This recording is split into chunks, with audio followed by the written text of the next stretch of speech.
আসসালামু আলাইকুম, ম্যাথ ক্লাবে সবাইকে স্বাগতম। প্রিয় ভিউয়ার্স, আমরা আজকে ক্যালকুলাস অনির্দিষ্ট যৌগজের চ্যাপ্টার 10 নিয়ে আলোচনা করব।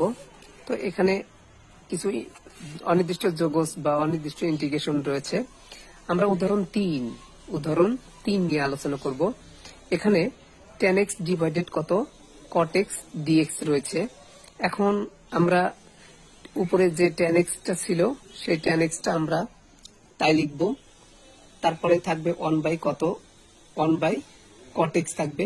1 by cot x সমান আমরা লিখতে পারি tan x, আর tan x এবং tan x এর গুণ দিলে হবে কত tan স্কয়ার x ত্রিকোণমিতিক বীজগণিতিক নিয়ম অনুসারে।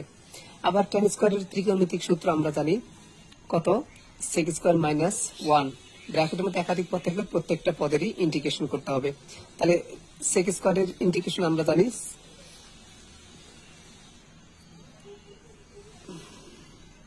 মানে এখানে sec স্কয়ারের ইন্টিগ্রেশন হবে dx এবং 1 এরও ইন্টিগ্রেশন হবে।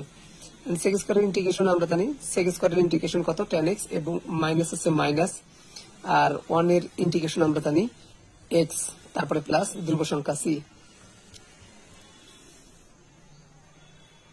ধন্যবাদ সবাইকে।